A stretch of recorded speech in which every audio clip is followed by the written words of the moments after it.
Okay. All right. Here we are again. So my name is Stacy Krizan. Brand new person, not the one that just made that big snafu. I promise to make it all up to you guys. So the two businesses that I have are the consulting. Obviously, I will not consult you on how to make sure you have a seamless webinar experience because that messed up. But I do hope to help you launch your business in real life by utilizing some of the things that I learned in my treatment business in Somerset County, New Jersey.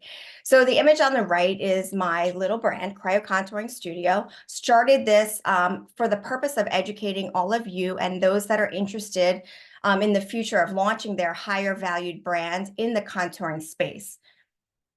So when I look about the landscape of contouring businesses, the CryoSkin, the Neve Skin, or any of the higher brands in the marketplace, I see three common mistakes in the industry. And quite honestly, these are common mistakes that happen. They're gonna happen. And I'm gonna educate you on these mistakes. So that way, when they rear its ugly head, you can recognize it, you can be objective about it, and then you could pivot. So the first mistake is everyone is a prospect.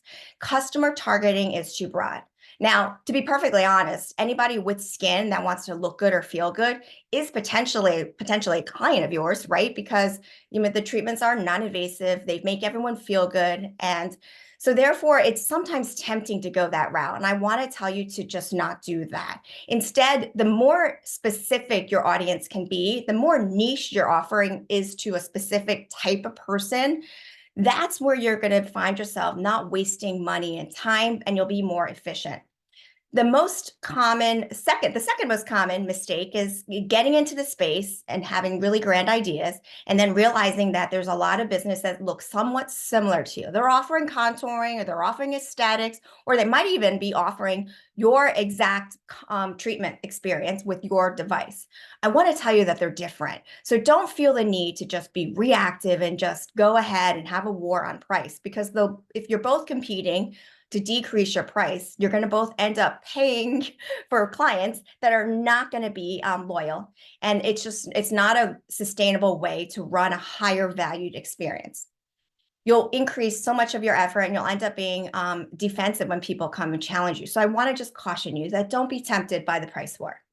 Now, the most difficult, I would say, mistake to kind of pivot and learn from is the compensation for staff. So the reason this is so difficult is because you're busy. You're running a business with many people. You have a couple different devices. You've got admin, HR. You have all these responsibilities, and sometimes paying your staff can be arduous. Whether it's like your payroll system requires you to spend hours and hours and hours trying to figure out what you owe each person. So many people actually just put this on autopilot. They come up with some sort of easy way to pay, whether it's like some sort of dollar per hour or some sort of dollar per treatment. And then they just put it on autopilot, and they don't actually make variations in it to the types of people they're attracting, to the different people that are contributing differently into their business. And what ends up happening is that you have people that are just considered providing service, and those people are not engaged in your business. They don't feel like they matter to your business other than like doing a service for your client, and they end up lacking loyalty. And you know what that turns out to be, right? Turnover.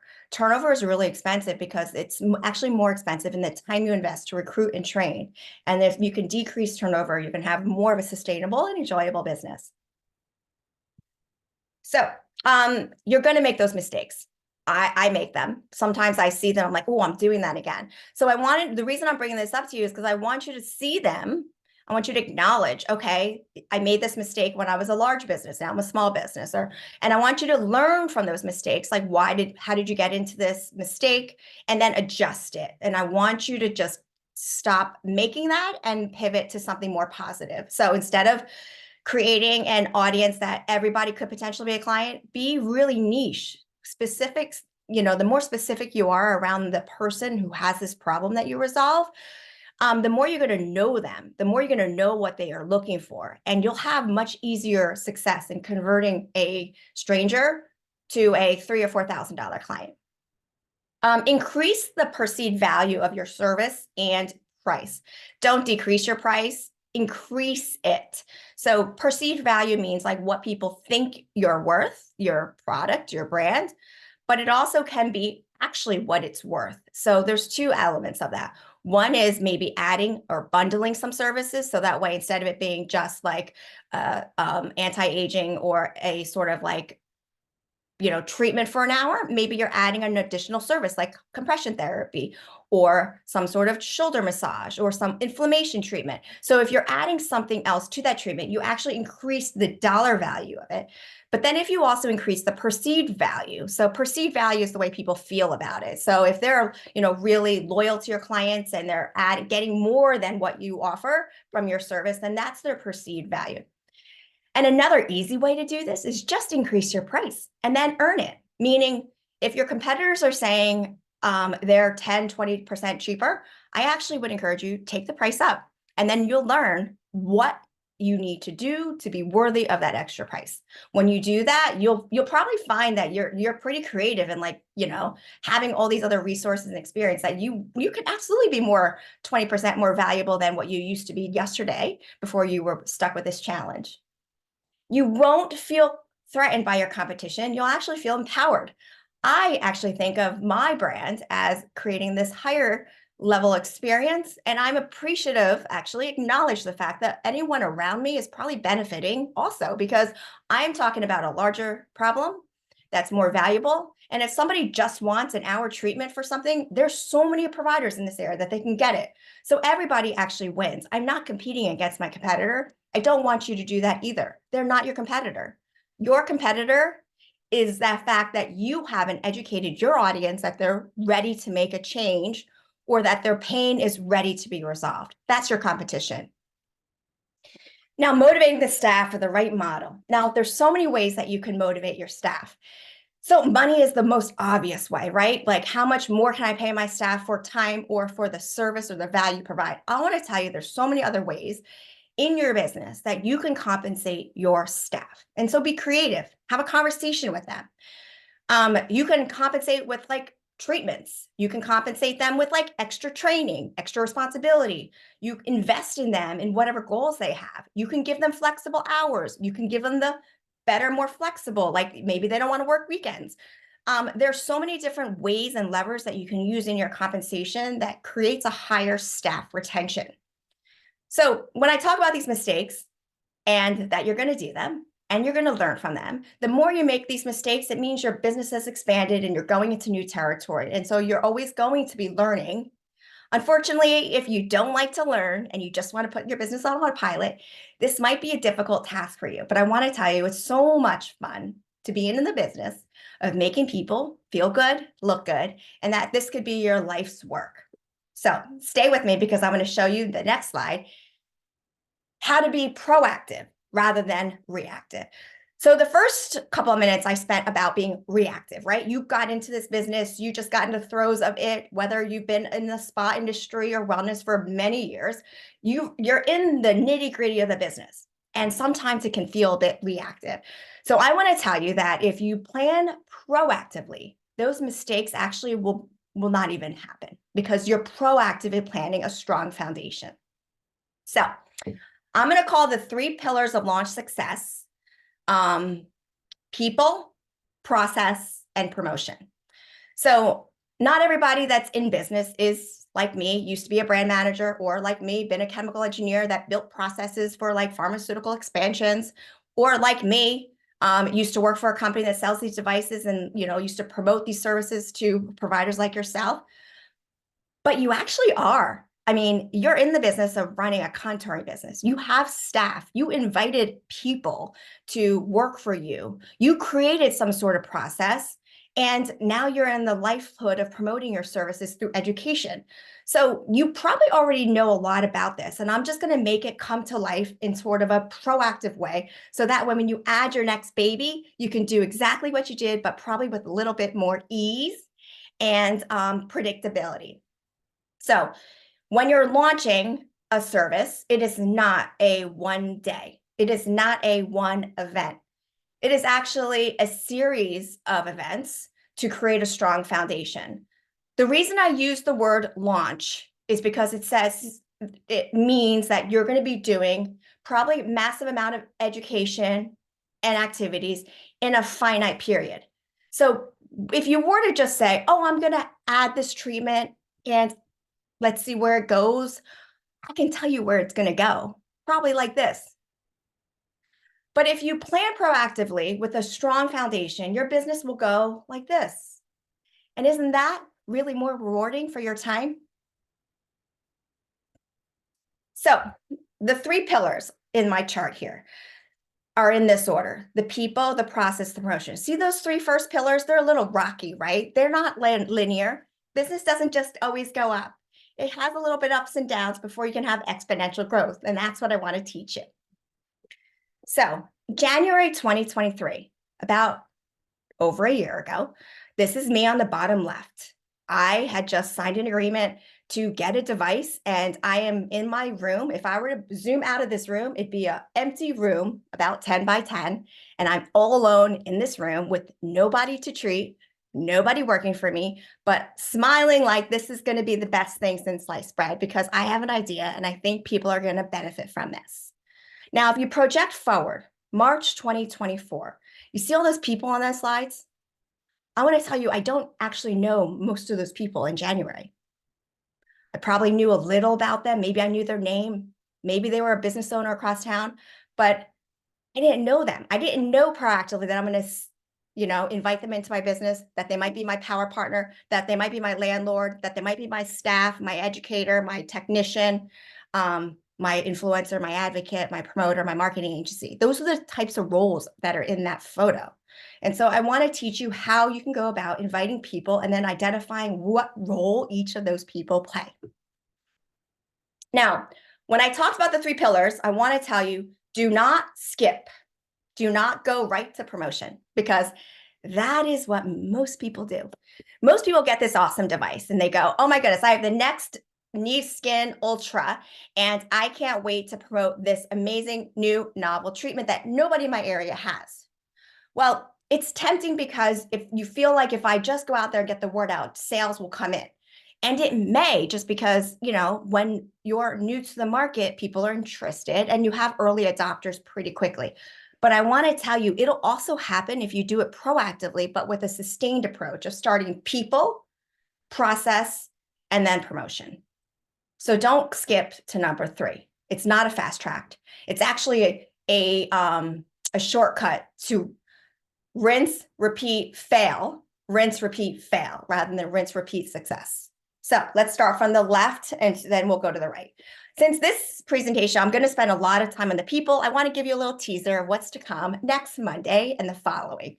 Next Monday, we're going to talk about the process. I like to call it the brand experience, your business experience, your client experience. But what we're actually going to do is talk about the process to create it.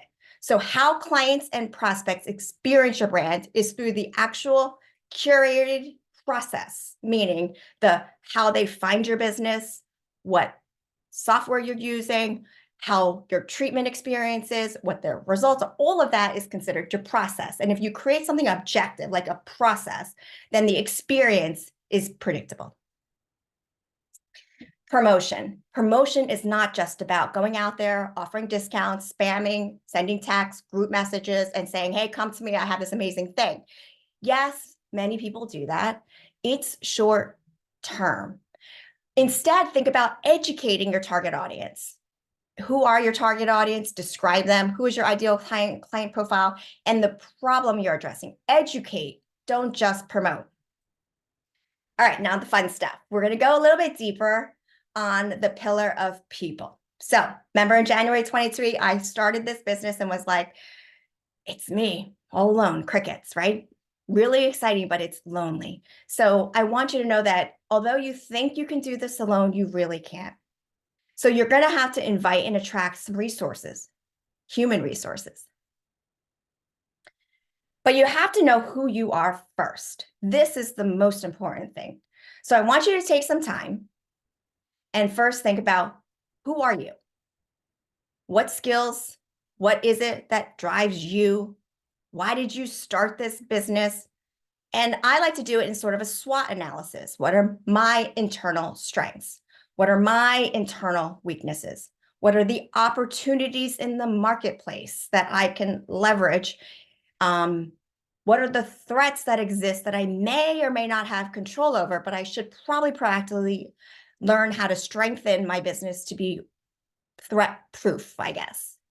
But I want to tell you that you should always be inviting. Always be inviting means educating and letting people know who you are, what drives you, why this business, and be cautious and aware of how you're in the marketplace with your SWOT analysis. But don't always just invest equally on everyone. Meaning, when you invite somebody into your business, watch how they act. Meaning, they may say they want to be your next advocate, your employee, your best, whatever, but their actions actually speak louder than the words. Meaning, so if you invite somebody to your business and they don't resonate with what you're saying, they're not going to promote your business. So that's somebody you just kind of put on simmer, I call it. So maybe somebody you're not investing heavy on today because they're not a short-term person. They're probably a longer-term investment. So just as I'm going through this list of all the different attributes, the people, the human resources that you're going to invite into the business, just know that not everybody is worth 100% investment by you.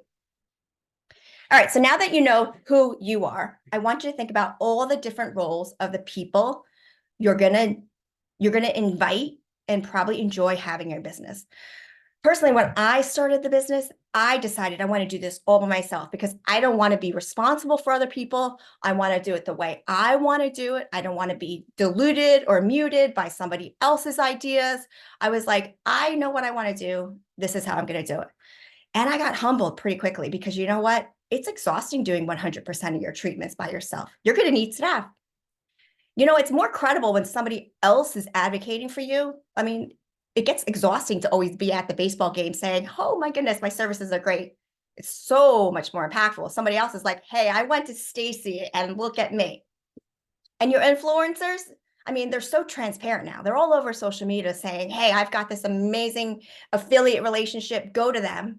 A lot of it is really not sincere, right? Like they're clearly growing their influence platform because they're getting something for themselves. Your promoters, people that you're going to actually either encourage to support your business, or agencies or people that you're going to have helping you promote your business. I mean, I used to be a brand marketer. I used to do some of my own marketing. It's a little bit more effective if you're able to delegate some of the things that you're not going to either have the time for, or that it's something that requires a little skill more than you currently have, faster than you can gain it. And your clients. I mean, if it's your business, you're not going to make money if you're also your only client, right? That one's a no-brainer. And all these people that I did not want in my business, my staff, my advocates, my influence, my promoters, my clients, 15 months later, they're the reason I get up every day. And by the way, it's early because I still have a house full of, human beings I'm raising and a business I'm juggling, and then the consulting business I'm trying to grow.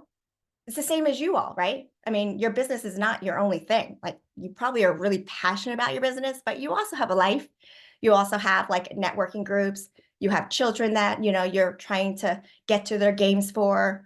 You have a family that you're, caring for elders. So if you build the business with people that you enjoy investing in and you think of it as an investment, I want to tell you that it's so rewarding because they're the reason that you're building this business later. It used to be because I wanted to show my audience some easier ways to make money and to love their business. But today, 15 months later, I want to tell you the people in my business are the reason I keep doing it far longer than I actually thought I would be. All right, your future staff. So many people go on Indeed and they say, I'm looking for a technician that will do A, B, and C, and I will pay them X dollars. You have to have these specific skills for this amount of time period, and you have to love what you do, and you want to be able to grow my business, right? So they're very specific about the responsibilities, the skills, but what's missing is the type of person that you want to attract.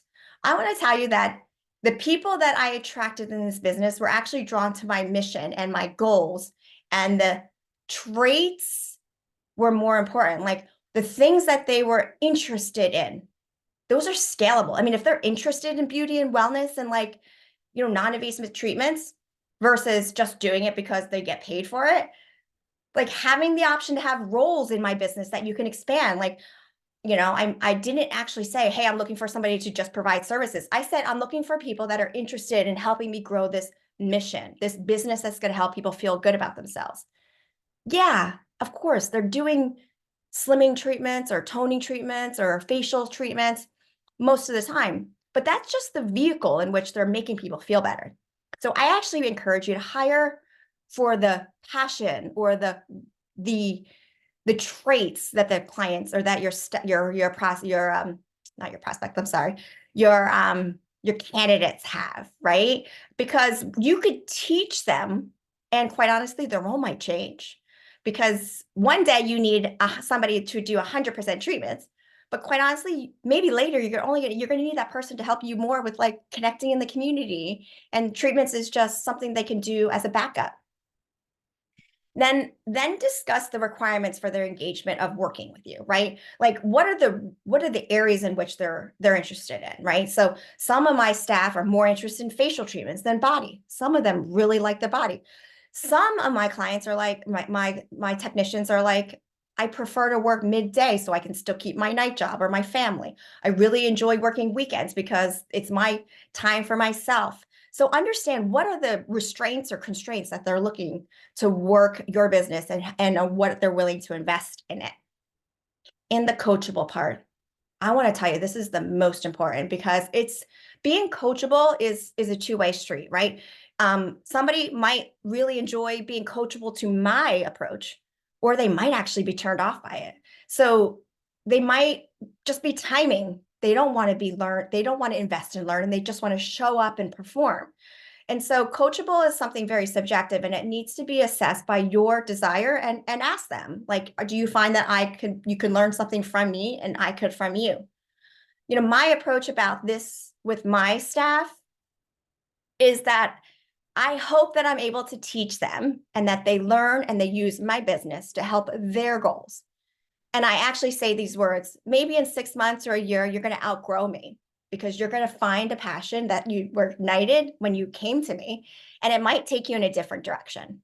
For example, I had one provider, it was an interior design part-time, and she decided after working with me that she loves skincare and she wanted to explore that further. So she went and got her license, and she only works, very, very part-time now.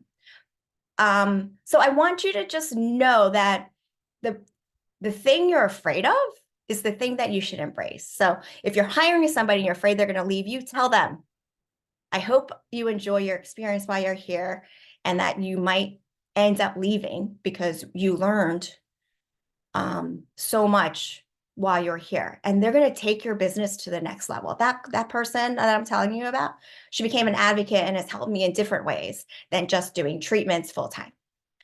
And make sure you understand their goals, because this job you're offering them, this investment of your coaching and your resources in them, and they're investing their time and energy into your business, just always be in touch with what their goals are and how that's changing, because your business is growing and there might be ways that your business can grow in the direction that they want to help take it. And then they will feel much more loyal because you're crafting this business not just for you, but for everybody in it.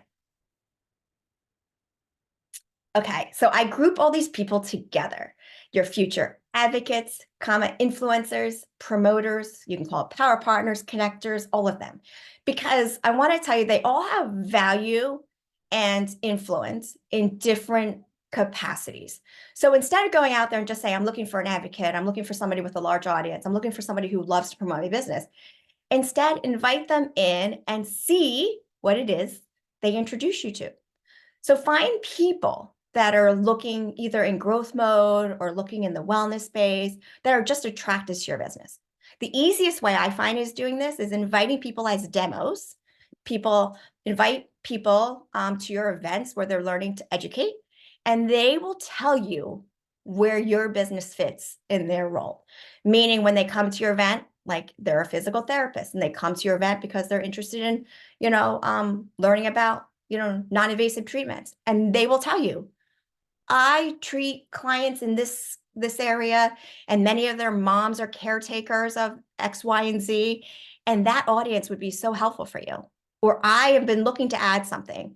So don't just go out there and just assume that everybody that you talk to is either your advocate, your influencer, or promoter. You don't know what role they're going to have. Just know that you're going to need people that fit those profiles at different capacities. And the only way that they can show you what they're capable of is if they know what it is you're doing.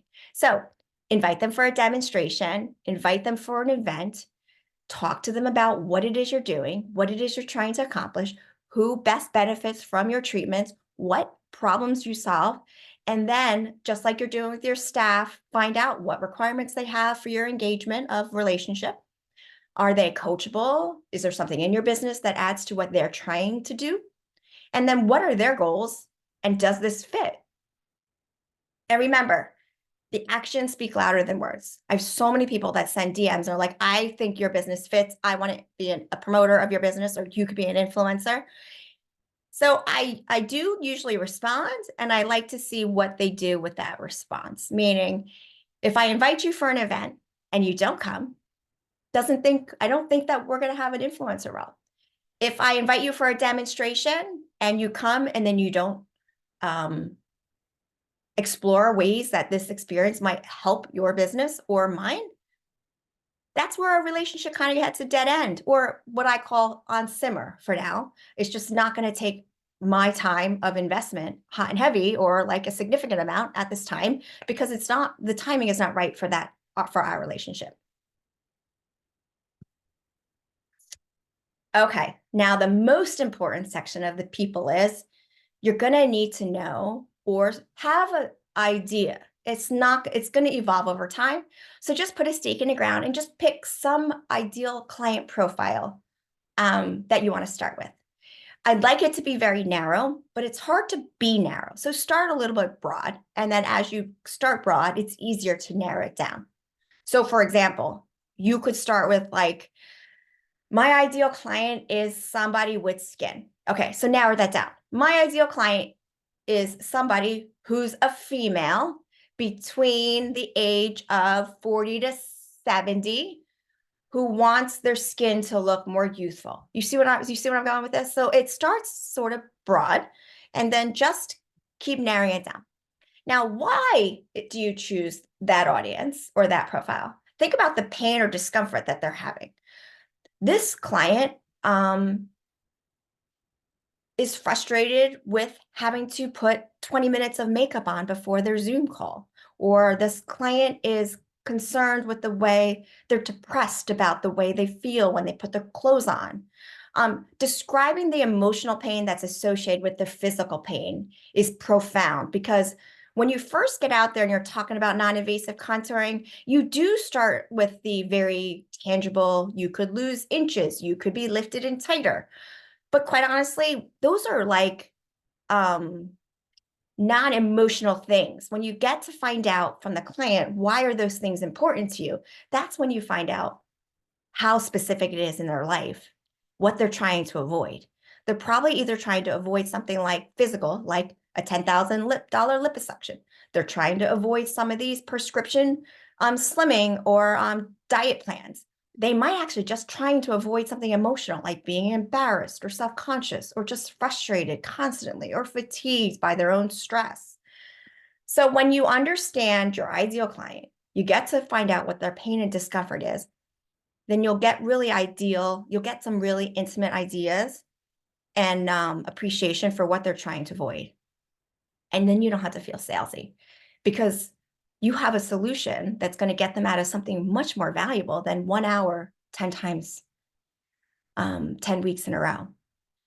The next thing is around the urgency and the time constriction. So is this something that's time sensitive? Right now, when you look outside, it's the middle of March. Actually, it's the end of March. And so people are starting to put their shorts on. That's urgent, right? All of a sudden I put my shorts on and their button doesn't fit. Or I have a wedding that I'm attending because now it's springtime, it's wedding season, and I'm going to be a little bit mortified that my dresses don't fit. So find out what the urgency is around getting out of their discomfort. And please if you feel salesy, you're salesy. Don't be salesy. Be a problem solver. Seek problems. Go find these problems. Don't just sell them solutions. If you find people with problems and you empathize with their problem, then all you have to do is invite them for a consultation where you're able to understand their consultative problem, during the consultation, understand their problems. And it's a natural progression of the relationship where they want and trust you. And then you can give them the cadence and the protocol for the solution. Don't be salesy. And that's how you go from being a business of your own to having connectors, influencers, power partners, promoters, technicians, prospects, candidates, and that you'll really enjoy your daily life. I mean, I know I'm probably a little bit over the top enthusiastic. I want to tell you that you can be this way too if you build a business that you absolutely are passionate about and love. Now, the reason that I want you to build this business that has sustained, strong foundation is because you can get out of just putting money into a funnel and churning out and forcing out sales. Instead, you can create something so much more natural, which is a flywheel. And a flywheel has momentum because all of those resources I told you, people, those are your referrals. You can call them whatever, influencer, connector, your staff, your marketer. But at the end of the day, they are the momentum keeping your business going. And so invest on them strongly, give them an easy, seamless process so they know exactly how they can help your business. And then you don't have to be a promotion machine. You can just enjoy educating. Any questions?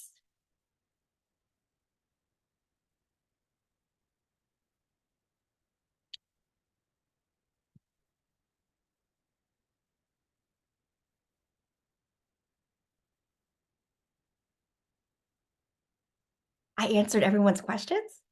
Is that not possible?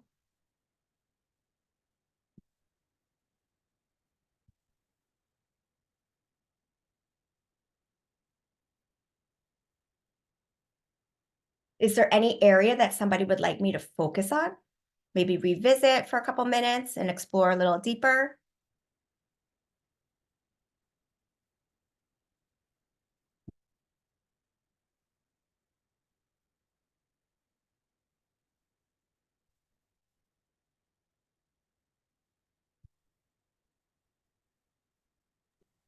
Michael says, how fast did you decide how and when to add more staff technicians to perform the procedures? When I was ready and saw somebody worthy of my time for investment. Meaning, I didn't hire somebody because I needed it. I hired the right people at the right time. So, I decided I'm going to do this and I'm going to lead by example and do events and educate, and then allowed naturally for people to be interested to show their interest as more instead of a technician, but came to my events, started to, share my business, would be a client, and then they would introduce me to somebody. So I would say it was probably about 3 months where I was pretty much 100% treatments and demonstrations. And then it naturally led to people that wanted to work with me. Does that make sense, Michael?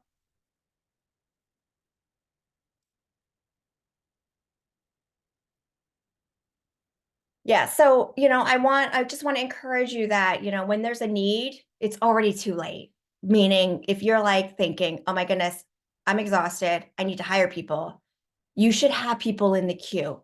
And so there should be just like there's a funnel of prospects or paid leads that are sitting there in your funnel, there should be people that you're educating and inviting and talking to. So that way, when you're like, I want to go on vacation, for example, in 3 months, it means there'll be either I close my business or there need to have somebody do treatments, right? So plan in advance for that.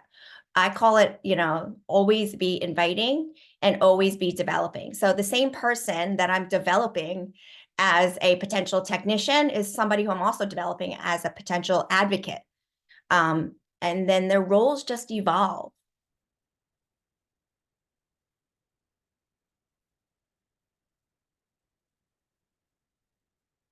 Any other questions?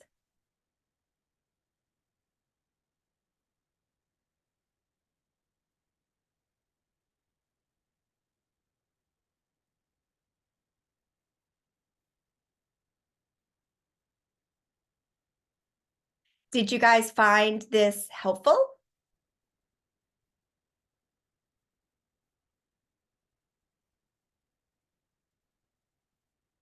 Was there something in here that was of most help? Like, is there something that was either new information that made you think differently about your business, or was some of it very repetitive to what you already knew?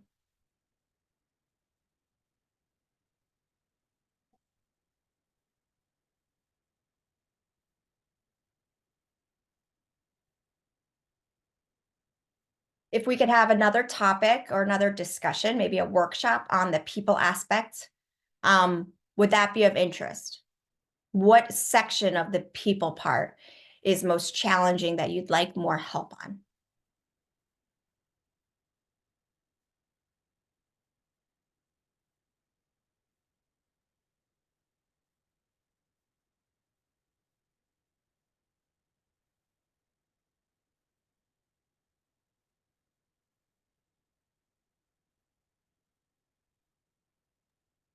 Michael says it was encouraging to hear the importance of narrowing target clients and actually charging more than competition.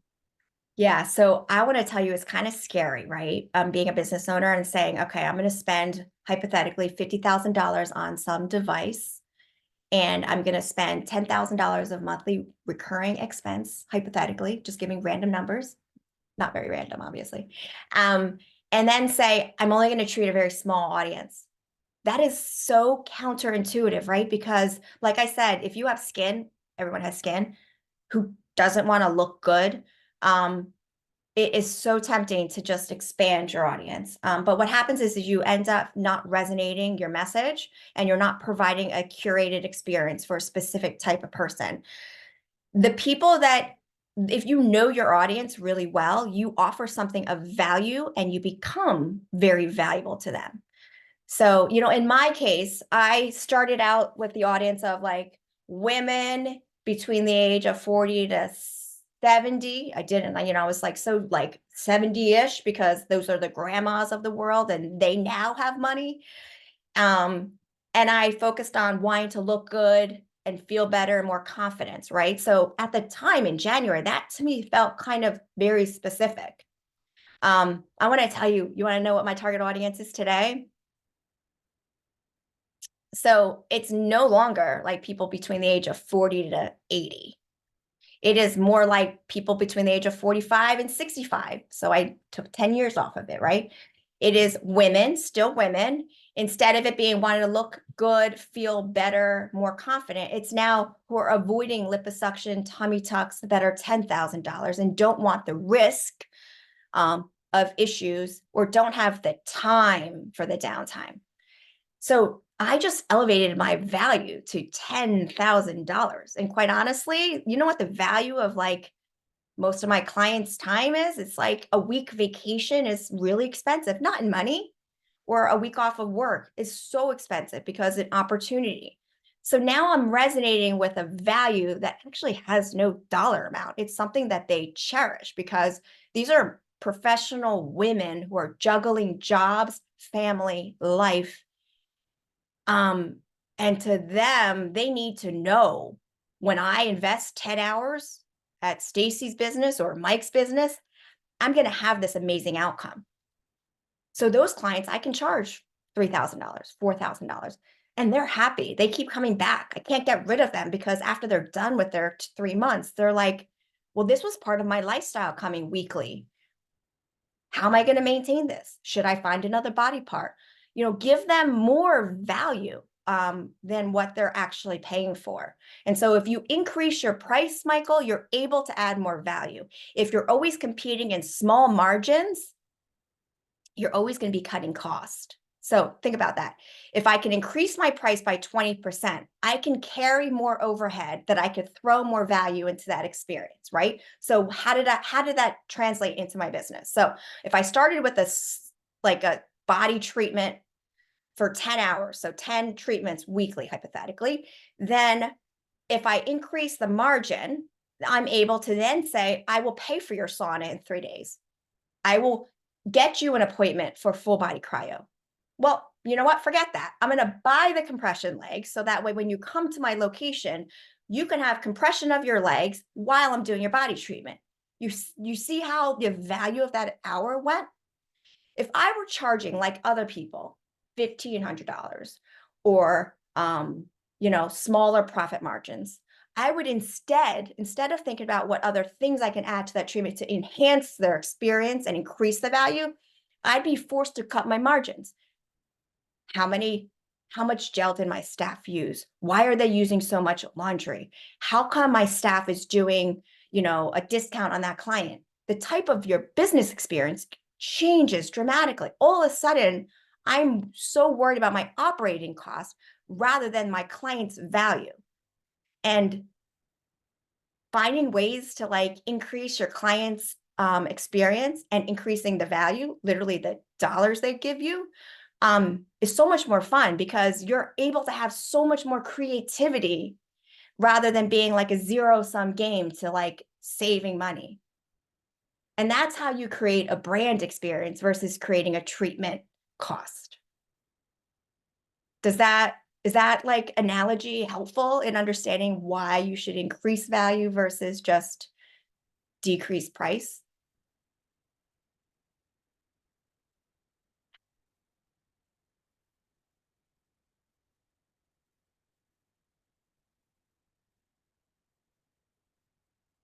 Thank you. I'm so glad to hear. You can tell I obviously love this topic. Um, you're all in the business of helping your clients. Whatever way you transform your client's experience, you're helping their livelihood, you're making them feel better. It's really, really exciting when the potential is so much upside versus always feeling threatened or frustrated. So I challenge you all, just literally go to your database on your book, Mind and Body, or whatever your booking site is, and just take the price up. See who notices. Create a little bit of angst in your business. I encourage my staff all the time. I'm like, I'd rather hear complaints or pushback than nothing. Because if I hear nothing, they're actually not engaged in my business. So take up your price a little bit. And then when they complain and they bark, say, hey, how can I be worthy of 20% more? Let them tell you what other things that they're looking for. Where else are they spending their money and their time? What would they like to do better at your business? It's really, really amazing. So like I do this pretty regularly. I run my sales data by dollars per client. And then I go to those top clients and I say, why do you come here so often? I mean, when I ran this in March, I ran this in February, and I probably had a dozen clients that pay more than $4,000. And I was like, wow, they didn't just do one package. They did a couple of packages. Most of those clients are either 2 packages of bodies, or they're a body and a face, and then they're adding other treatments. And I asked them, what else can I do to be worthy? And they said they just really enjoy the experience, that we're always being creative and giving them more reasons to spend more time with us that they enjoy. I mean, that is just so rewarding, right? Your business is more scalable when you think about the people that are bringing quality to your business than the 80% that are just average.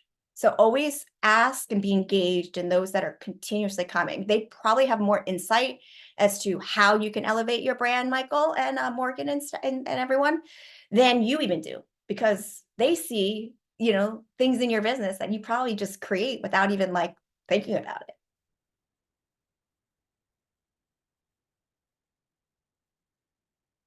Competition. So, it's such an emotional topic. Because when I started with Artemis back October 2018, I think there were probably 300, maybe 200 providers across the country that had a cryoskin. And we thought it was so hard back then because we had to create credibility that, non-invasive treatments were a thing. And so that was our challenge. And then if you project 5, 6 years later, everybody knows what cryoskin is, and people are now complaining to their neighbors and everyone about how much competition there is. But you're not in a cryoskin competition. You're in a brand differentiation competition. You're in a competition to get more people who want to care for themselves. It doesn't actually matter what treatment you're offering. It just matters how well you can get to know your audience. So your only competition is what valuable things can you do with your time, because it's limited. For me, I consider my time so valuable. I'm very like a strong police around, is this worth an hour of my time? What am I giving up to be here? Always pressure vet that is because your competition is the things that you're spending your time on uselessly. And then your marketplace competition is basically people who are not interested in making a change in their status quo. So that's your job, create urgency around them feeling better, not being inches smaller, or how much money you could save them, or how much money you're going to take from them.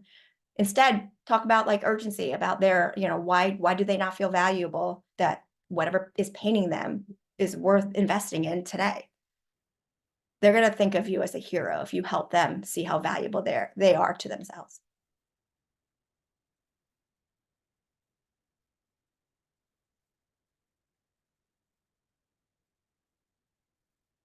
Any other questions?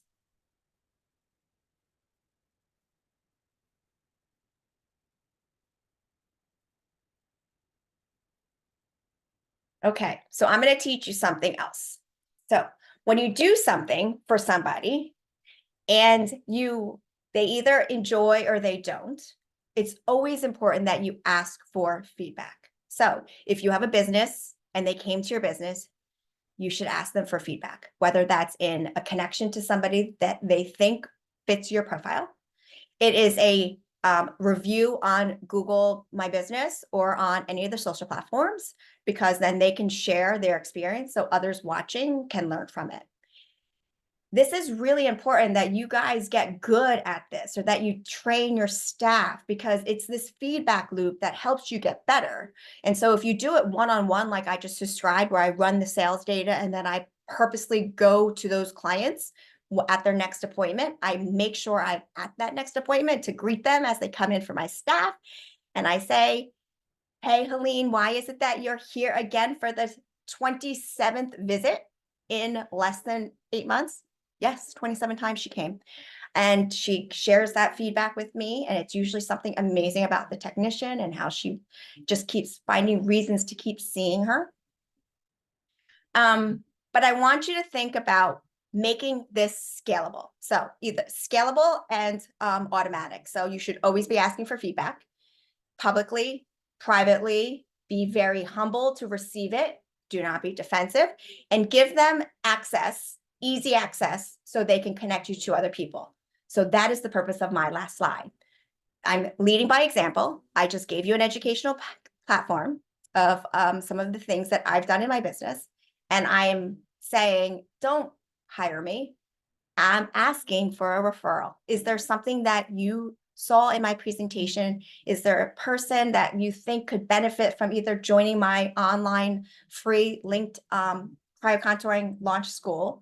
Is there somebody that might benefit from some of the learnings on my Instagram or my LinkedIn account? If so, please connect them to those resources, or do a review if you're so inclined. And so if you build a business that you love, asking for that feedback will help you get better, and you should build it with that in mind. So with that, I just want to say thank you all for joining in today. I do hope you come for the next segment, which is a week from today, and we're going to talk about creating an amazing brand experience through a very tight process creation.